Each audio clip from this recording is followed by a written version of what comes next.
Trigonometry में अब पढ़ना है ट्रांसफॉर्मेशन फार्मूले, रूपांतरण के सूत्र।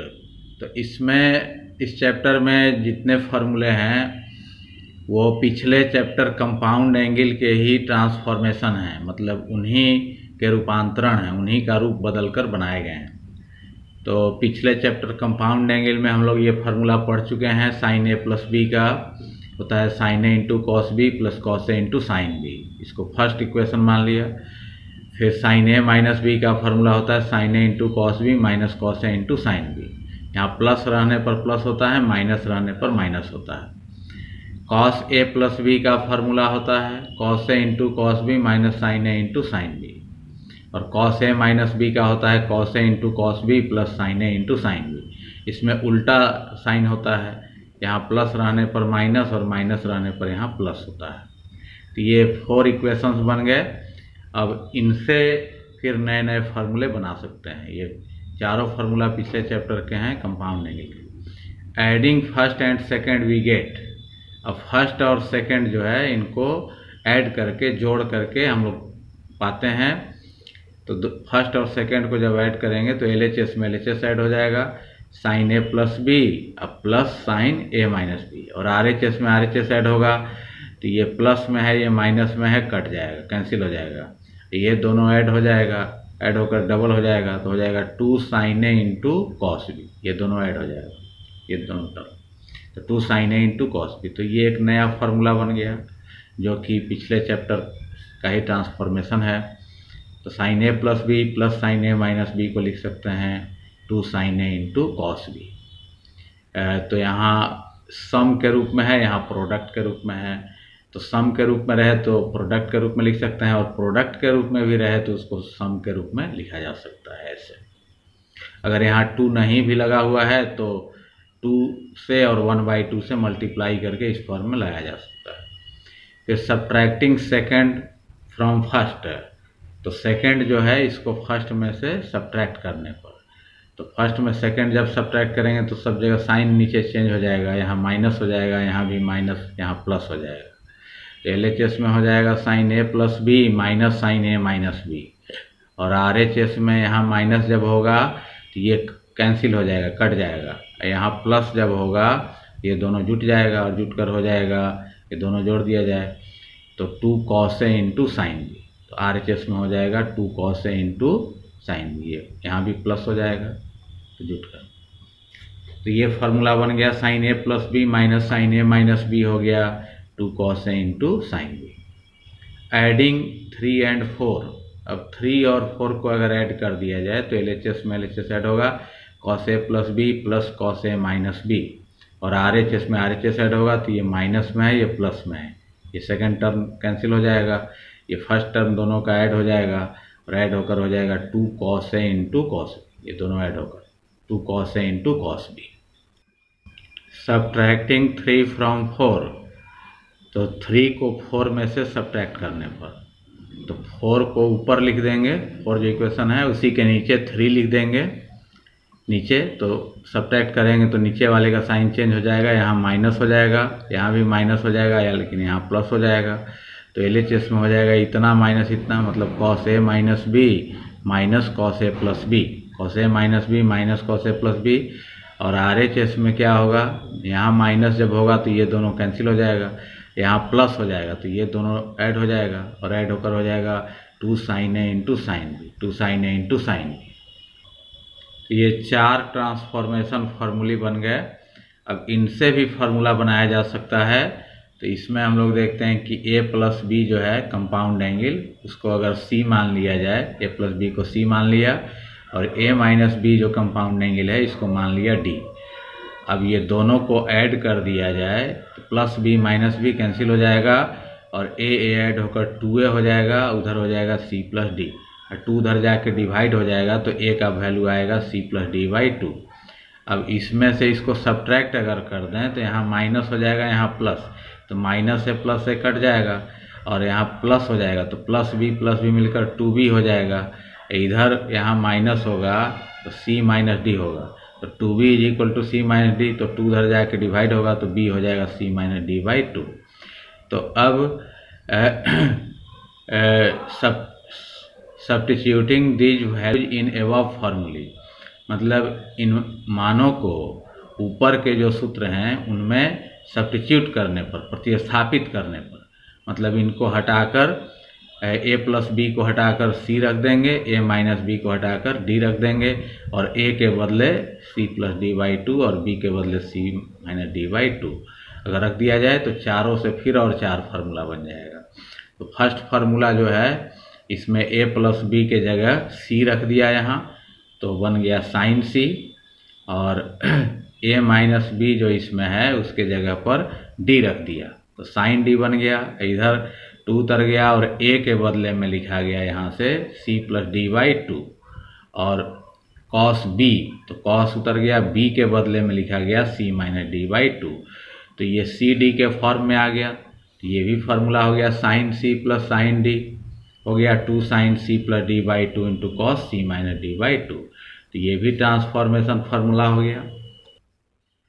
फिर देखते हैं कि ये सेकंड जो फार्मूला है इसमें भी a प्लस बी के जगह अगर c रख दिया जाए और a माइनस बी के जगह d, तो हो जाएगा sine c minus sine d, sine c minus sine d is equal to 2 उतर गया।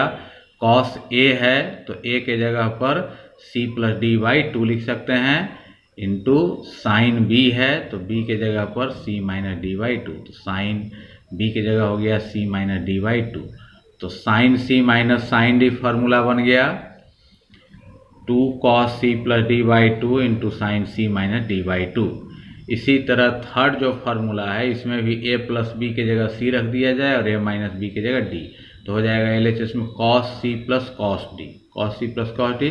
RHS में हो जाएगा 2 उतर गया, cos a है तो a के बदले c plus D by to यहाँ रख देंगे, तो cos c plus D by two into cos b है तो b के जगह पर c minus D by to रख देंगे, तो हो जाएगा cos b के जगह c minus D by two तो cos c minus D by two. ये थर्ड फार्मूला बन गया। cos c plus cos d हो गया 2 cos c plus D by two into cos c minus D by two.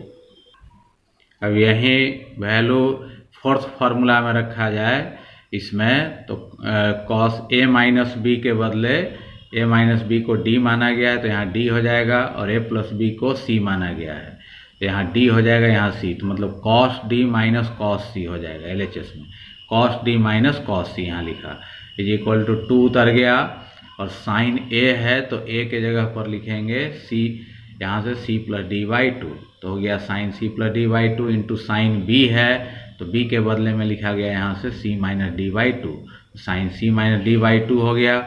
ये formula हो गया, ये भी फार्मूला हो गया, लेकिन ये थोड़ा उल्टा लग रहा है cos d minus cos c, तो इसको अगर सीधा करें तो इधर भी दोनों तरफ अगर माइनस से मल्टीप्लाई कर दें तो यहाँ ये प्लस में हो जाएगा और ये माइनस में हो जाएगा, यहाँ माइनस से मल्टीप्लाई हो गया, तो ये फार्मूला बन गया सीधा, ये है cos c minus cos d होता है minus 2 sine c plus D by two into sine c minus D by two, ये फार्मूला हो गया।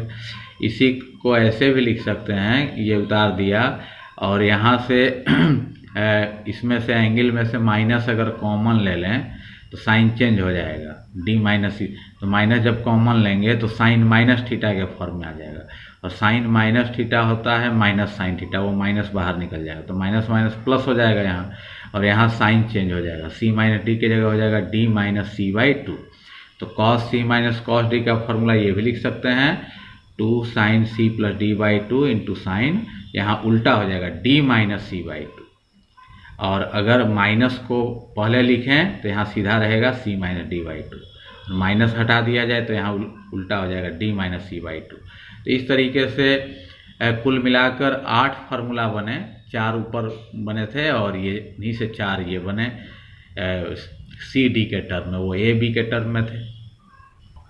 ट्रांसफॉर्मेशन फार्मूले का फर्स्ट प्रॉब्लम है prove that cos x plus cos 120 degree minus x plus cos 120 degree plus x is equal to 0। तो ये prove करना है कि इसका वैल्यू 0 होगा। तो यहाँ से सॉल्यूशन लिखा गया, LHS लेकर चला गया, LHS उतार दिया, cos x plus cos 120 degree minus x plus cos 120 degree plus x, फिर cos x उतर गया, और ये जो है फार्मूला पर है इसको ए इसको बी माना जाए तो cos A plus B plus cos A minus B. तो यहाँ जैसे प्रूव हुआ था कि cos A plus B plus cos A minus B होता है 2 cos A into cos B. तो वहीं उसी फॉर्म में है, ये हो गया कॉस ए प्लस बी और ये हो गया प्लस है ही plus cos A minus B. तो ये फॉर्मूला लगा 2 कॉस ए, तो ए हो गया 120 डिग्री इंटू कॉस बी होता है तो बी के जगह x है, यही फार्मूला यहाँ लगा। अब ये कॉस एक्स उतर गया, ये उतर गया और 120 डिग्री को लिख सकते हैं 180 डिग्री माइनस 60 डिग्री।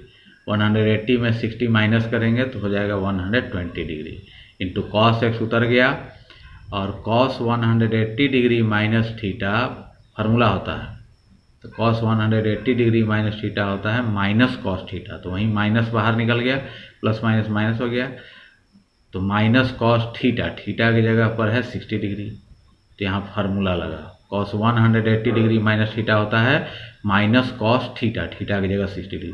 ये उतर गया कॉस एक्स और कॉस 60 डिग्री का वैल्यू होता है 1/2, ये उतर गया 2 कैंसिल हो गया, यहाँ cos x minus cos x, तो ये कैंसिल हो जाएगा, कट जाएगा कॉस एक्स, ये प्लस में है ये माइनस में है, कैंसिल होकर के यहाँ 0 आ गया और इस तरीके से RHS प्रूव हो गया। सेकंड प्रॉब्लम है prove that 2 sin 5π/12 into sine π/12 is equal to 1/2। तो ये प्रूव करना है, तो सॉल्यूशन में LHS लेकर चला गया 2 sin 5π/12 इंटू साइन π/12। तो यह जो है फार्मूला पर है, ये यहाँ हम लोग देख चुके हैं, ये जो फार्मूला है cos A minus B minus cos A plus B होता है 2 sin ए इंटू साइन बी। तो उसी फॉर्म में ये 2 sin ए इंटू साइन बी के फॉर्म में है, इसको ए मान लिया जाए और इसको बी, तो 2 sin ए इंटू साइन बी इस फॉर्म में है। तो इतना को ये लिख सकते हैं cos A minus B minus cos A plus B, तो इस फॉर्म में इसको लिखा गया। तो कॉस ए माइनस बी लिख सकते हैं, तो कॉस ए के जगह 5π/12 और माइनस बी के जगह है π/12। हम minus cos A plus B, तो minus cos A plus B, तो ए के जगह 5π/12 और प्लस बी के जगह है π/12। तो उल्टा फार्मूला लगा 2 sin ए इंटू साइन बी को लिखा गया cos A minus B minus cos A plus B उस फॉर्म में। अब यहाँ 12 एलसीएम हो गया, ऊपर उतर जाएगा 5π माइनस पाई, यहाँ भी 12 एलसीएम ऊपर उतर जाएगा 5π प्लस पाई, तो 5π माइनस पाई हो गया 4π/12 उतर गया, 5π प्लस पाई यहाँ हो गया 6π/12। अब 4 से ये 12 कट जाएगा, नीचे 3 हो जाएगा, तो π/3 हो गया और 6 से 12 को काटा जाए तो नीचे 2 हो जाएगा, तो cos π/2 हो जाएगा। और cos π/3 मतलब हो गया पाई 180 डिग्री में 3 से डिवाइड करें तो 60 डिग्री होगा, तो cos 60 डिग्री का वैल्यू होता है 1/2। फिर ये हो गया पाई 180 में 2 से डिवाइड करेंगे तो 90 डिग्री, cos 90 डिग्री का वैल्यू 0 होता है, 1/2 में 0 माइनस करने पर 1/2 आ गया। इस तरीके से RHS प्रूव हो गया।